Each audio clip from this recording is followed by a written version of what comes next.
Hola, mi nombre es José Antonio Méndez y os doy la bienvenida a un nuevo episodio de Comentarios desde la Barrera. Hoy me propongo abordar un asunto polémico, sobre todo por su trascendencia social y al que creo que desde las instituciones públicas no se le está prestando la atención que merece. Me estoy refiriendo al maltratado y desastroso sistema educativo español, no tanto desde un punto de vista del método pedagógico, como por el contrario desde la perspectiva del conjunto de principios y de valores que deberían presidirlo. Parece razonable pensar que un asunto tan delicado no puede dejarse al capricho ni de los alumnos ni de los padres, que es precisamente lo que ha hecho el legislador en las últimas reformas. El sistema educativo, por definición, debería ser uno de los pilares básicos de toda sociedad moderna y avanzada, y no un arma arrojadiza con la que los partidos políticos echan mutuamente las culpas de su fracaso. Lo ideal sería alcanzar un consenso que lo dotara de estabilidad y que impidiera modificarlo cada vez que se produce un cambio de gobierno. Es algo lo suficientemente importante, creo yo, como para que sea tratado como una cuestión de Estado. Pero no, ni siquiera en algo tan fundamental se ponen de acuerdo el PSOE y el Partido Popular, verdaderos culpables de todos los males que aquejan a un sistema herido de muerte. Así que a ver si hoy tengo la virtud de expresarme con claridad para hacerme entender por todos vosotros, porque este asunto, como casi todos, dispone también de su ejército de talibanes que no aceptan opiniones contrarias a las suyas. Yo, que para eso, entre otras cosas, he creado este podcast, voy a dar la mía sin más pretensiones que la de dejar constancia de lo que piensan otros tantos como yo.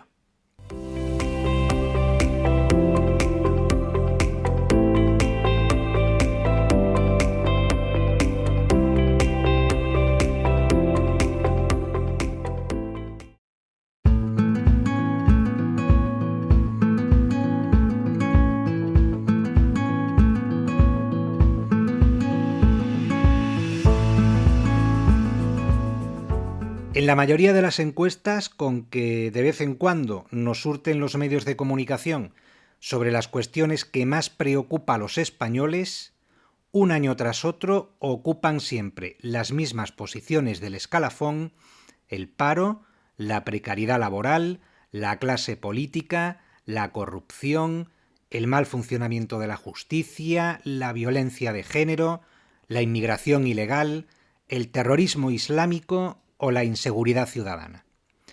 Y últimamente tenemos que añadir a ese listado el de la galopante inflación, que está provocando que con un sueldo medio de 1.500 euros el ciudadano se eche a temblar cada vez que toca pagar la hipoteca, que acudimos al supermercado, que repostamos combustible o que encendemos la calefacción.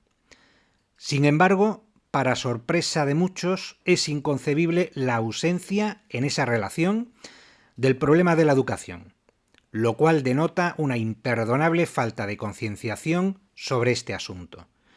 Y es que cuando una sociedad es incapaz de detectar una carencia tan evidente, esa ceguera constituye de por sí un contratiempo añadido con el que es muy complicado lidiar si lo que queremos es buscar soluciones que lo atajen de raíz. Los postulados de la educación en España fueron planteados por vez primera en la Constitución de Cádiz de 1812, aunque el gran hito en esta materia lo constituyó la Ley de Instrucción Pública, de 9 de septiembre de 1857, conocida como Ley Moyano en referencia al ministro que la impulsó, y cuya vigencia se extendió hasta la aprobación en 1970 de la Ley General de Educación. Desde entonces, con mejor o peor fortuna, se han sucedido una serie de medidas legislativas que han tratado de regular un sistema que tiene la desgracia de ser despreciado por los mismos que desde las instituciones educativas pretenden ponerlo en práctica. Todas esas medidas, por muy voluntariosas que sean, están abocadas al fracaso más estrepitoso. ¿Por qué? Pues simple y llanamente porque olvidan la clave de bóveda en la que deberían asentarse: la innegociable autoridad del profesorado. Pertenezco a una generación que se educó con la Ley General de Educación, sistema riguroso y exigente en el que la figura del profesor se respetaba como si de una deidad se tratara. No es que fuera un sistema perfecto, pero al menos conocíamos las reglas del juego. Ninguno de nosotros se emocionaba ni daba saltos de alegría por tener que estudiar de memoria la lista de los reyes godos o el orden de los planetas del sistema solar. Pero sabíamos a qué atenernos en caso de quebrantar esas reglas. Mientras estábamos en clase, atendíamos a las explicaciones del maestro como si escucháramos el sermón de un cura desde el púlpito de la iglesia. En ese sentido, el colegio o el instituto eran lugares sagrados. No se oía ni una mosca, todos en un silencio sepulcral con tal de no incomodar al maestro o al profesor de turno. Por temer, recelábamos hasta de estornudar.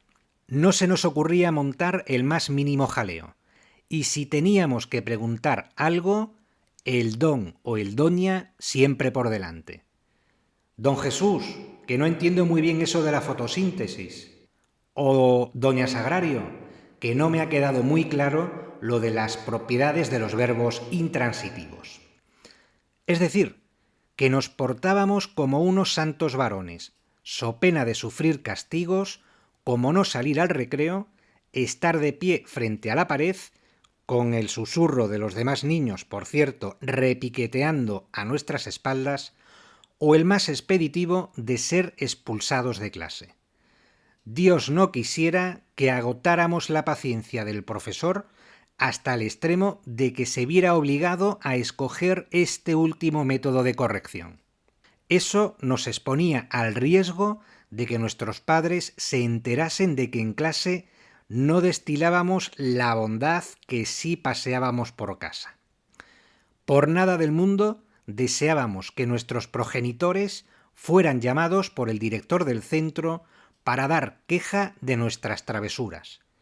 Preferíamos 1000 veces un tirón de orejas o unos buenos reglazos en la palma de la mano antes que someternos a ese trance. Trance no para nosotros, sino para nuestros padres, poniendo de manifiesto la deshonra que supondría para ellos que los padres de los demás alumnos se enteraran de que habíamos sido llamados a capítulo.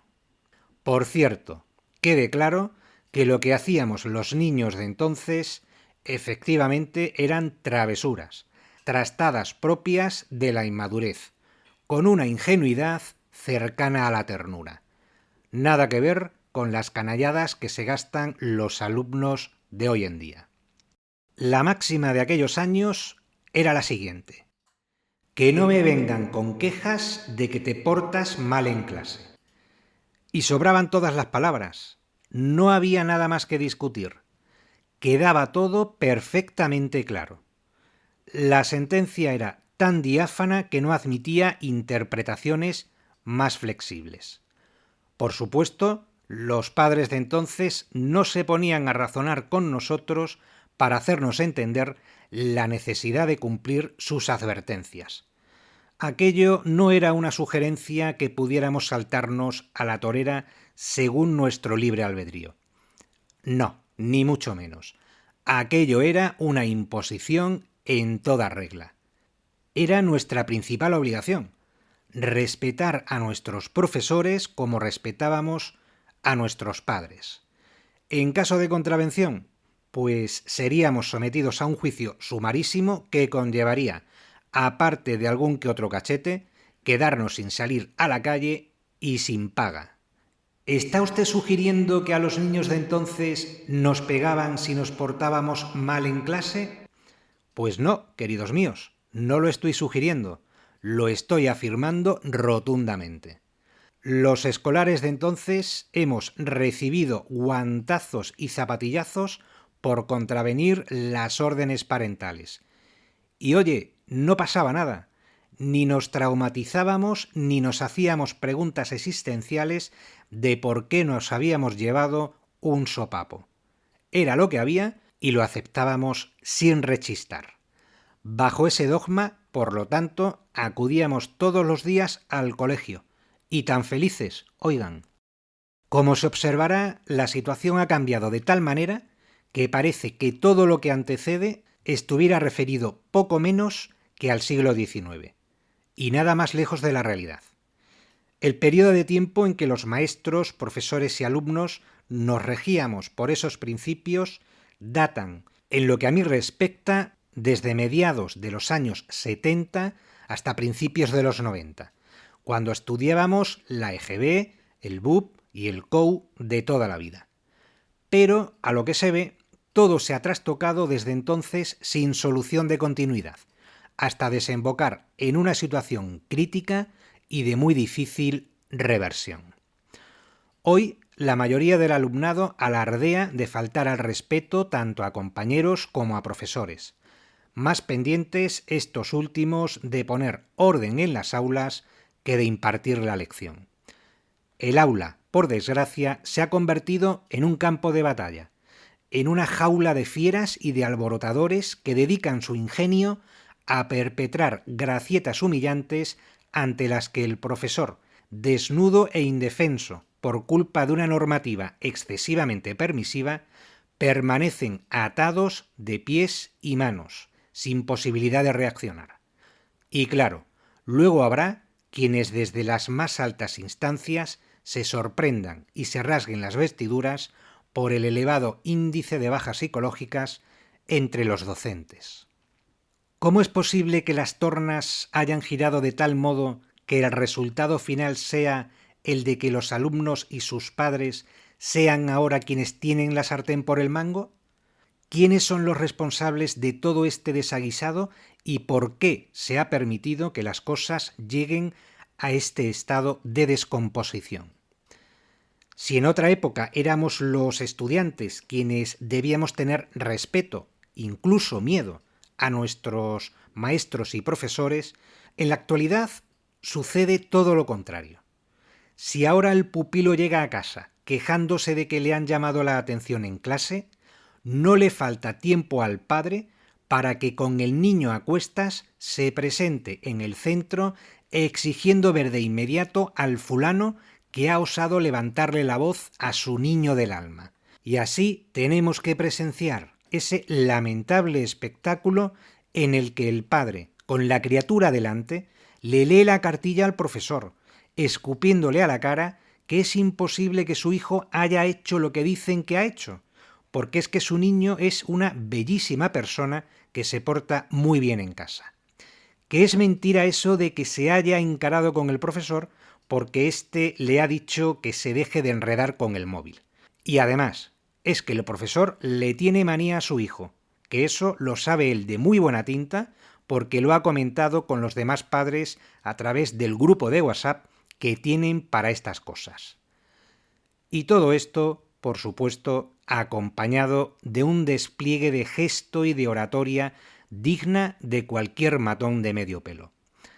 Así que, después de esa escena, al profesor, con la dignidad maltrecha y la autoestima por los suelos, no le queda más remedio que resignarse, agachar la cabeza y plegarse a las amenazas, clamando a gritos por el auxilio de un sistema educativo con el que se sienten absolutamente desamparados.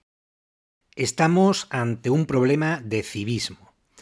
Los padres tienen que ser conscientes de que sus hijos tienen que venir educados de casa, que en los colegios e institutos se imparte formación intelectual y académica, no modales ni normas de comportamiento.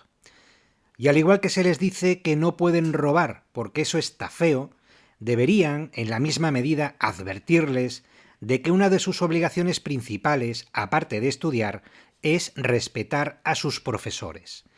Esa lección, como digo, la tienen que traer aprendida de casa. Y es ahí donde los padres juegan un papel insustituible.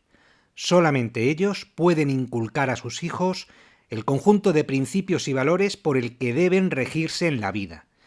El personal docente lo que hace es dotar de las herramientas necesarias para que los chavales se desenvuelvan con soltura en un mundo laboral y profesional hipercompetitivo, en el que sus papaitos no van a estar a su lado cuando el jefe les eche la primera bronca.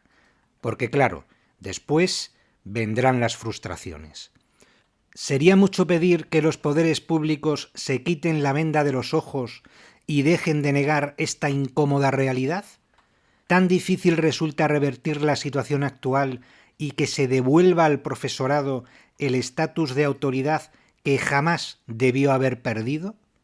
Esta es una cuestión que no admite demoras. Ya está bien de que los alumnos se salgan con la suya y ya está bien de que los padres busquen cualquier excusa para justificar a sus retoños. Si el niño tiene que repetir curso porque no ha dado un palo al agua durante todo el año, pues que repita curso y que se pidan las explicaciones oportunas al alumno, no al profesor. ¿Qué es eso de invertir la carga de la prueba y que al profesor se le someta a un tercer grado para aclarar los motivos del suspenso de Pepito Pérez?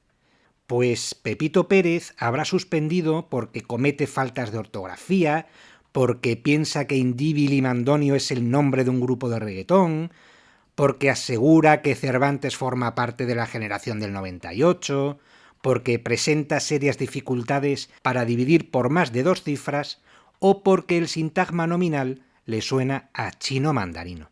Vaya usted a saber. Así que, a quien corresponda, que tome cartas en el asunto antes de que sea demasiado tarde para evitar, si es que estamos a tiempo, que el día de mañana nos opere a corazón abierto un médico con física y química de 4º de bachillerato pendiente, o que nos juzgue un juez al que no se le daba bien el derecho procesal, o, ¿por qué no?, para evitar que se nos caiga encima una casa construida por un arquitecto que sudaba la gota gorda ante una suma de fracciones. Por lo tanto, ahora que se acercan las vacaciones de Navidad y que los colegiales y bachilleres regresarán a casa con algún que otro suspenso bajo el brazo, a ver si los padres se conciencian, antes de liar la parda, de que si el niño ha suspendido no es por capricho del profesor o porque el profesor le tenga manía. El profesor, queridos padres, lo creáis o no, no tiene nada en contra de vuestros hijos ni disfruta plantándoles un suspenso en la cartilla de notas. El profesor tiene otros muchos problemas a los que enfrentarse como para andar preocupado por esas tonterías. Si vuestros hijos suspenden será porque no han estudiado lo suficiente, tan sencillo como eso, porque que nadie se engañe. Para que un profesor suspenda hoy en día a un alumno es porque el muchacho de marras se ha pegado la vida padre. Hay que premiar la excelencia y recompensar la cultura del esfuerzo. No se puede tratar por igual al alumno estudioso y responsable del que es un vago y pasa absolutamente de todo. Y eso no se puede hacer sencillamente porque sería injusto. Injusto para los que estudian. Así que a ver si los Reyes Magos obran el milagro y reparten cordura para los padres, sentido común para las autoridades gubernativas y dosis extra de paciencia para un cuerpo docente machacado y vilipendiado. Me reprocharán algunos que cómo se me ocurre defender a un colectivo que, a decir de muchos, son unos auténticos privilegiados. Pues lo hago porque en esta cuestión en concreto les asiste la razón. En otras muchas no, pero en este caso sí.